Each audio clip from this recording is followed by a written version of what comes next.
Bueno, gracias a todos por estar acá. Hola, hola. Un placer. Caro, Hola, Edito. ¿cómo estás? Bien, ¿y vos? Muy bien. ¿Nos sentamos o...? Vale. Vamos ahí. Ahí está. Vamos a estar más. Y acá estamos hablando de Rabbit Holes. Bueno, como todos saben, Diego es un referente en nuestra industria. Ya ha pasado por varias revoluciones. Y bueno, contanos un poco las dos revoluciones que ya viviste y cómo fue el proceso. Sí, ahí cuando se habla de Rabbit Holes, ¿no? Es el agujero de Alicia, ¿no? Donde en el cuento de Alicia uno cae a un mundo que es totalmente distinto, alternativo. Pero después, de alguna manera en esa metáfora, también Alicia cuando sale del Rabbit Hole sale transformada, ¿no? Entonces se lleva al mundo real parte de esa experiencia transformadora. Y yo creo que en la sociedad nosotros vivimos estos rabbit holes, o sea, así es como la sociedad evoluciona, ¿no? Si uno le decía a alguien, no sé, en la época en que se construyeron los autos, que en realidad en vez de caballos lo que iba a haber es autos moviendo gente, moviendo cosas y demás, te hubieran dicho, estás loco. O sea, era como desde la realidad de lo que existiera, impensable. Claro, como siempre para el otro, cuando viene ese rabbit hole, sos loco por pensar que eso va a suceder, ¿no? Claro, porque está tan fuera, ¿no? Ahí está el rabbit hole, ¿no? Ahí está el mundo de Alicia, donde lo que estás viviendo está tan fuera de lo que conoces que no hay manera de conectarlo. Por eso Alicia necesita meterse en ese mundo mágico para abrir su cabeza, ¿no? Y yo tuve la suerte de que a mí me tocó vivir no un rabbit hole, sino dos rabbit holes, ¿no? Porque digamos que el rabbit hole de Bitcoin ya está como llegando, no diría a su final porque todavía falta un montón por hacer, pero ya dejó de ser un rabbit hole y ya tenemos a JP Morgan usando Claro, Bitcoin, ya ¿no? es innegable, digamos. Claro. Ya es algo que nadie puede decirte que es un rabbit hole. Ya es parte de esta nueva realidad. Exacto. Y a mí cuando llegué a Bitcoin, yo ya tenía la experiencia de haber vivido otro rabbit hole, otra transformación que fue todo lo que fue la web. O sea, yo empecé con la web y cuando nosotros empezamos en los 90, a mediados de los 90 con la web, también la gente nos miraba raro. De hecho, yo empecé fui el primer webmaster de Clarín. Cuando le presentamos a Clarín la idea de hacer un sitio web y poner toda la información que Clarín vendía con sus ejemplares de papel, medio que casi nos echan, nos dicen, ustedes están totalmente locos, ¿cómo vamos a regalar la información por la cual nosotros cobramos? Impensable en Claro. ese momento. Entonces como que esa es la lógica del rabbit hole, es algo que es impensable, pero que después cuando lo mirás en perspectiva, lo mirás 10, 12 años atrás, era inevitable también, ¿no? Es como tiene esa característica de algo que en un momento es impensable y en un momento se hace irreversible, inevitable, ¿no? Y es interesante porque, bueno, el tema es cómo creas esos rabbit, ¿no? ¿Cómo creas esos Claro, rabbit qué holes en la desafíos sociedad? tiene y cómo vas surfando las distintas olas que se interponen.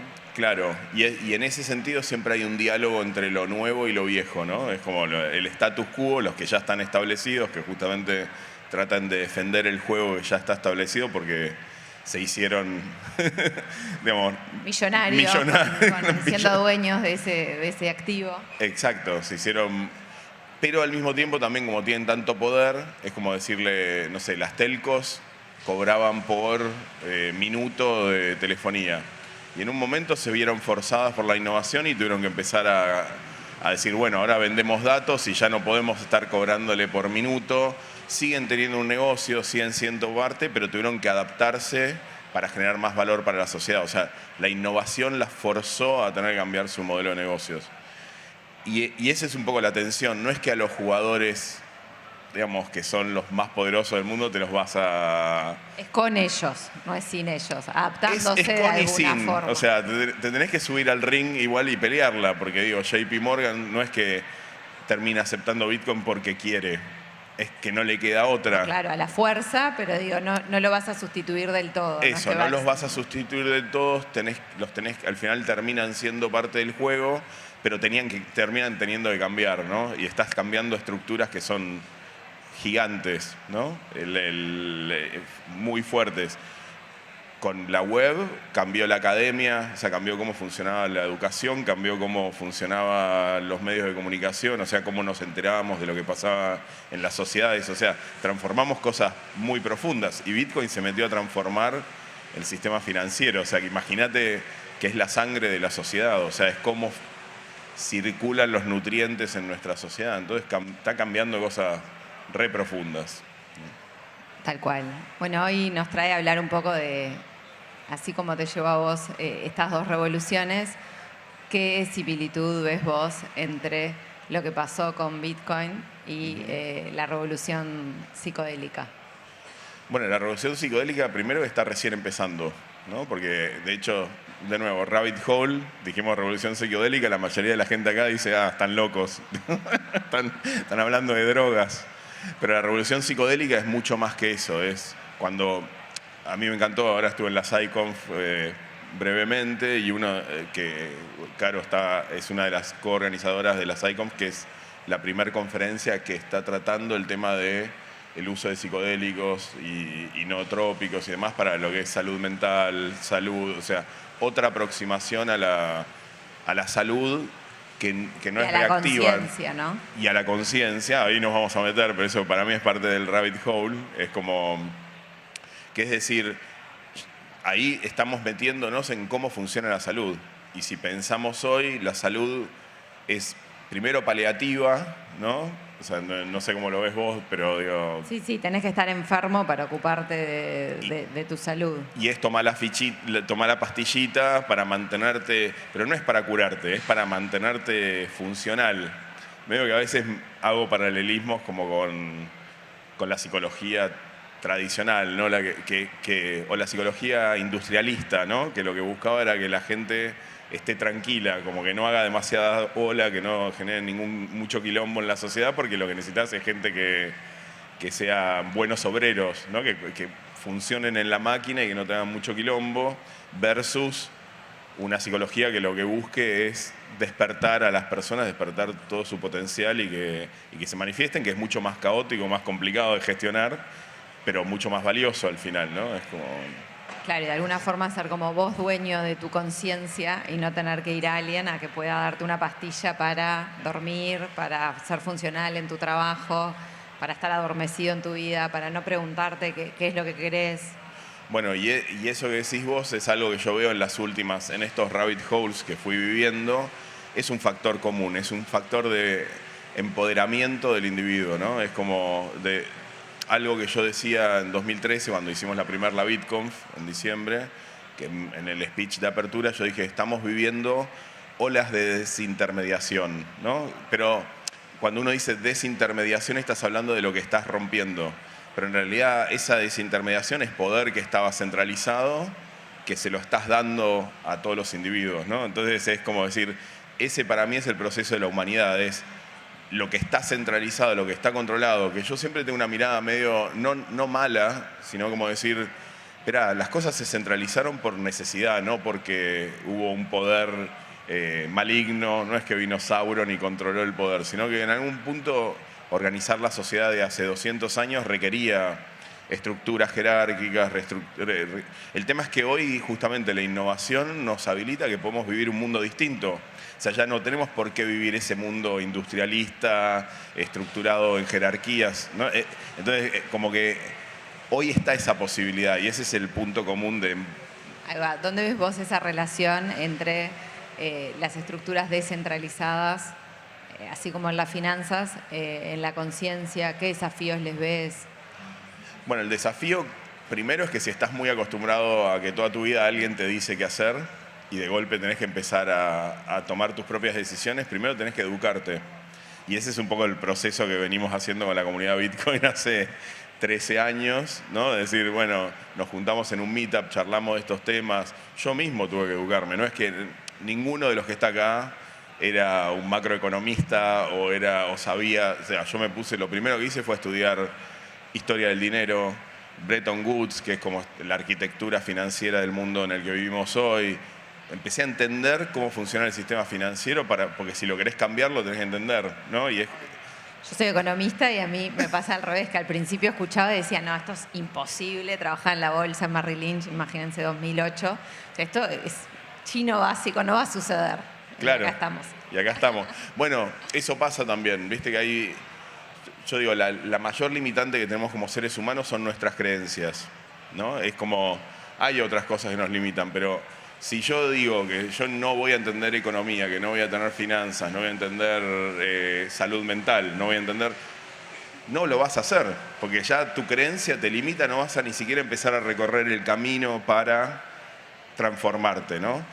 Y ahí conecto con algo que quiero decir en particular de lo que hablábamos de psicodelia, salud mental.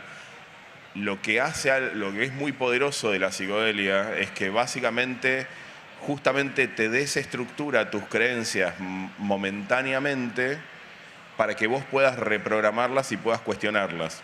Obviamente es algo que es muy peligroso si no se hace con un contexto apropiado, con alguien que lo está guiando, por eso a mí lo que me gusta de lo que están haciendo ustedes es unir, digamos, al cuerpo médico, digamos, con estas herramientas, ¿no? Porque si yo te desestructuro todo y te dejo suelto ahí, No, y bueno, súper peligroso. es re peligroso. Entonces, como no es una cuestión de que esto es algo mágico, así como Bitcoin tampoco es mágico, ¿no? Como digo, en lo financiero no es que la gente me decía, no, pero Bitcoin, entonces ¿qué? ¿Bitcoin va a redistribuir la riqueza? No, o sea, Bitcoin es una innovación, rompe las estructuras de poder centralizadas, digamos, cambia las reglas en el sentido de que nadie puede manipular el sistema financiero para, digamos, cambiar las reglas a su favor cuando perdió, ¿no? Es como genera un campo de juego mucho más justo y donde los individuos están empoderados,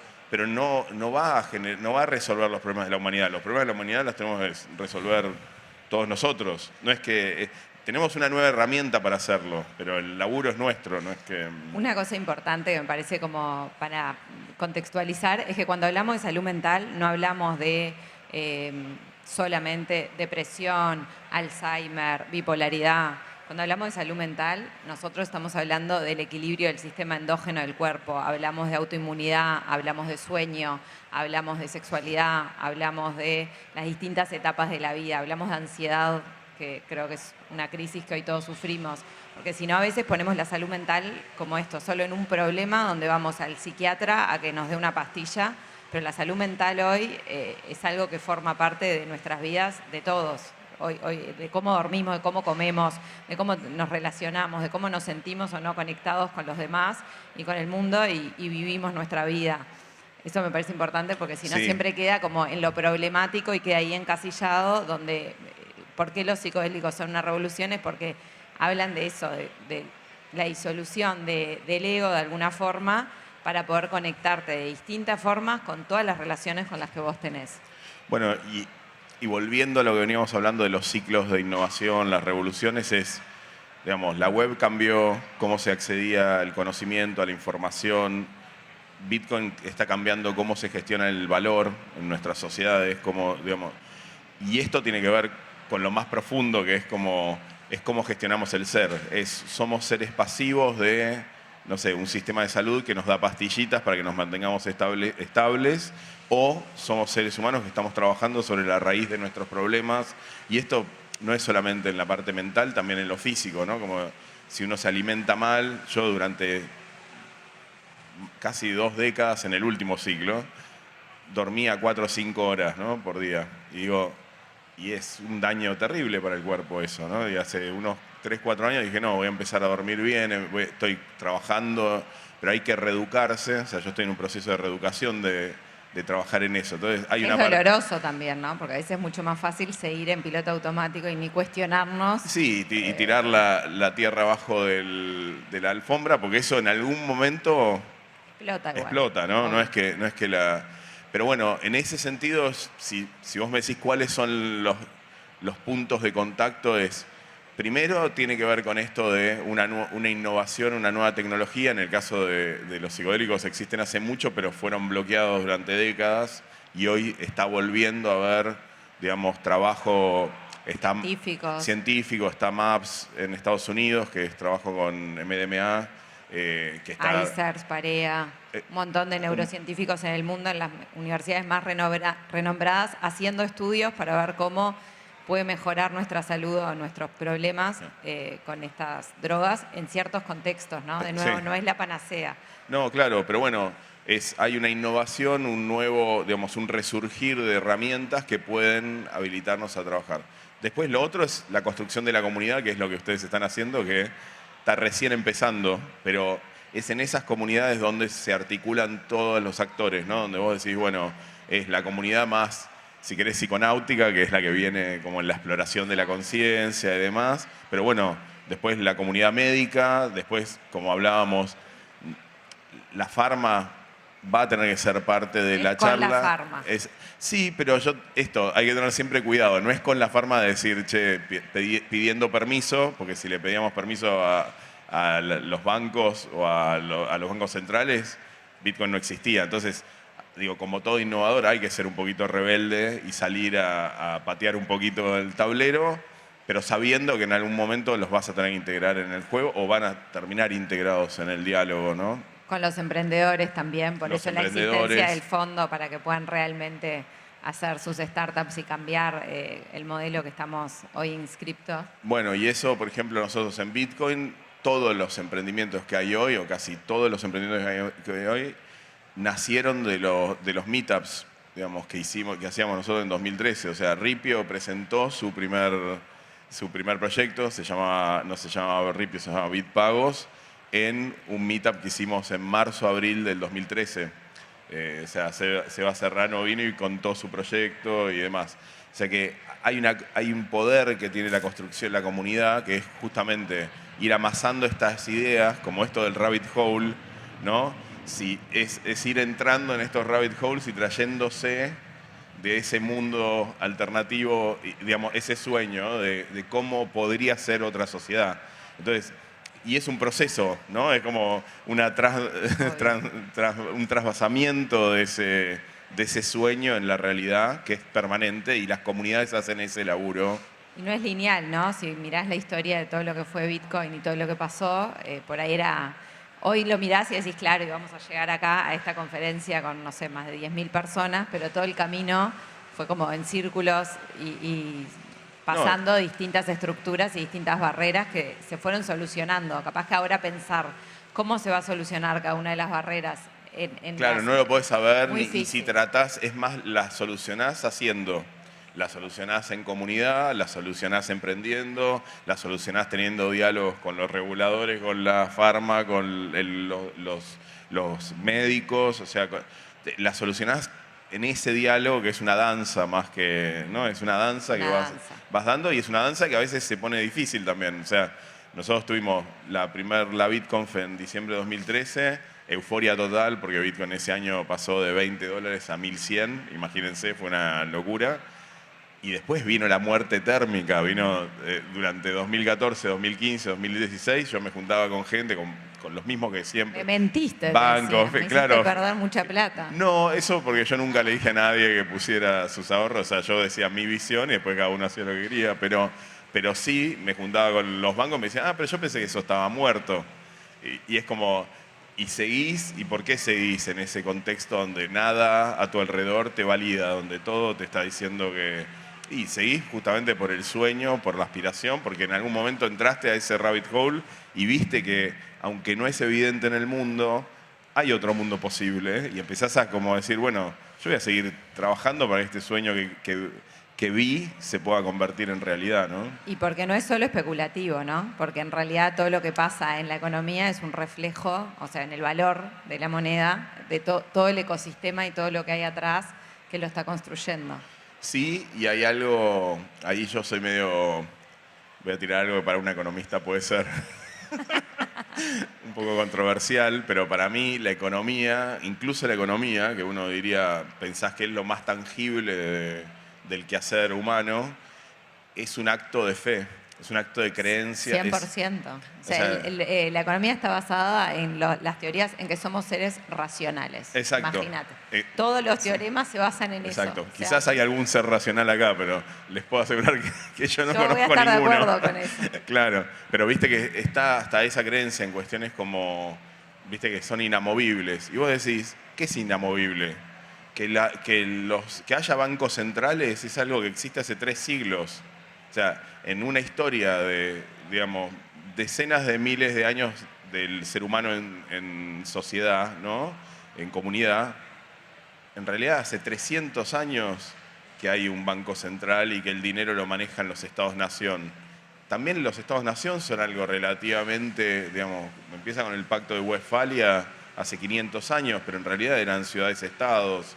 En realidad, todo lo que hay construido hoy lo construimos nosotros. Entonces, en el momento en el cual nosotros cambiamos nuestras creencias,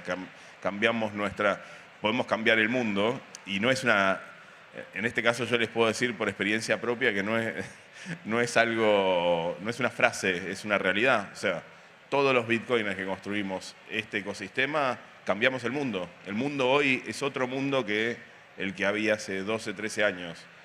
Bueno, ni hablar de Satoshi, ¿no? Esto empezó antes, empezó hace 17 años, pero digo, todos los que construimos este ecosistema cambiamos el mundo.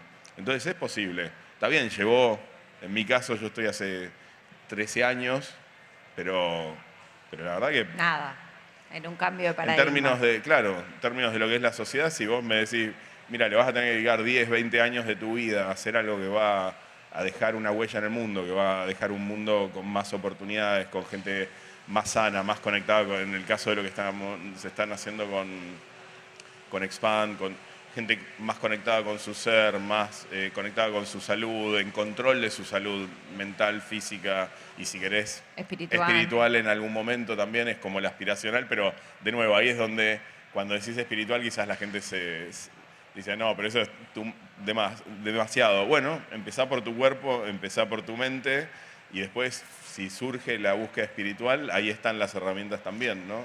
Pero justo hicimos la primer SciConf, que fue la primera conferencia de salud mental y longevidad, y los que venían del mundo, como Diego, decían que sentían lo mismo que fue en la primer BitConf, como esa energía de estar cambiando el paradigma, de formar una comunidad, de traer a los neurocientíficos del mundo, de traer la conversación a Latinoamérica. Sí, y también, que yo me perdí el último día, pero me dijeron que también estaba ahí la comunidad psiconáutica, y eso me gusta también, porque eso también lo teníamos en la BitConf. Es como nosotros teníamos conviviendo gente que eran, si querés, financieros, que estaban más en Bitcoin por la cuestión económica, claro, pero después tenías a los criptógrafos, que eran como quizás los científicos, ¿no? O los psiconautas, no sé. Sí, yo a los psiconáuticos los asocio más con los criptoanarquistas, que son como mucho más radicales y demás, ¿no? Como más de decir, che, vamos por el camino duro, pero estaba bueno porque estábamos todos conviviendo, y de pronto al que venía del palo financiero hablaba de eso, después tenías un Goldbag que creía que había que irse al oro y irse de todo lo que tuviera que ver con monedas emitidas por los estados.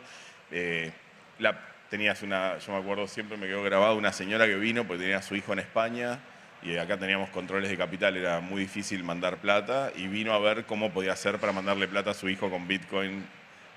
Entonces, todo eso convivía en una comunidad, todos en armonía, digamos, compartiendo nuestras ideas y tratando de darle forma a este nuevo movimiento, ¿no?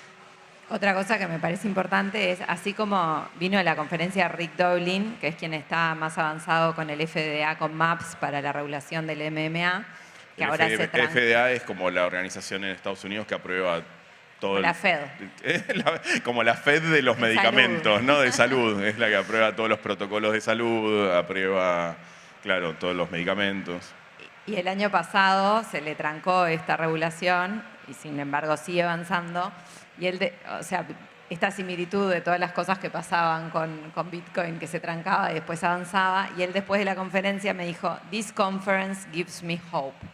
O sea que me encanta. O sea, sí, claro, es que es eso.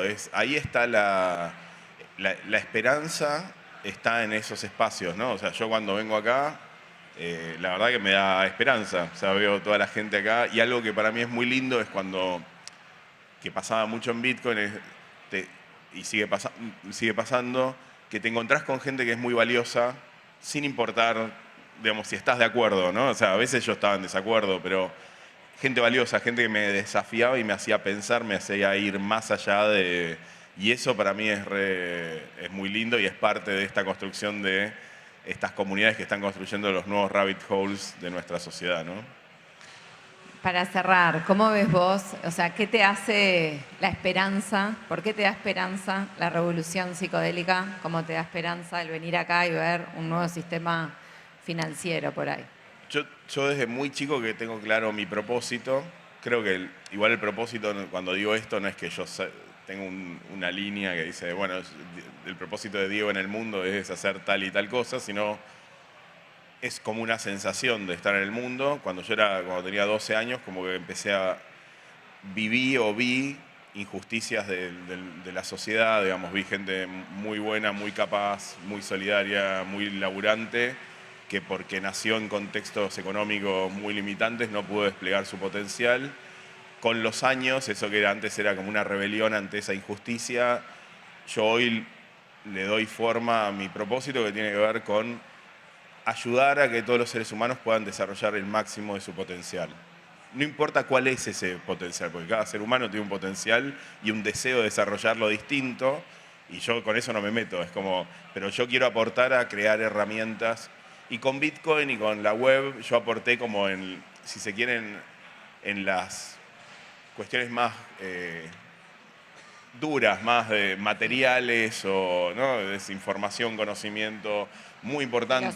Filosóficas. Sí, pero para mí siempre el ser humano es un todo. Entonces, creo que además tenemos que empezar a trabajar en la salud y en la salud mental y en la salud espiritual, porque si tenemos, como tenemos hoy, yo creo que estamos entrando en un mundo de abundancia material, pero si no cambiamos nuestros paradigmas de organización y de funcionamiento como sociedad, esa abundancia material no se va a traducir en bienestar para la sociedad, se va a traducir en más guerras, más destrucción. Entonces, digamos, para mí esto es parte integral de mi visión de que si queremos tener seres humanos plenamente desarrollados, es todo, es lo material, es lo intelectual y es también lo emocional y si querés espiritual también. Entonces para mí esto tiene que ver con esa dimensión que me encantaría que se manifieste y que siga desarrollándose, ¿no?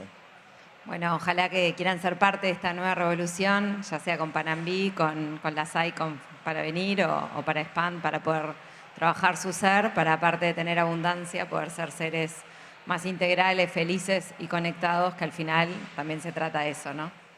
Así es. Gracias, Caro. Gracias, Diego.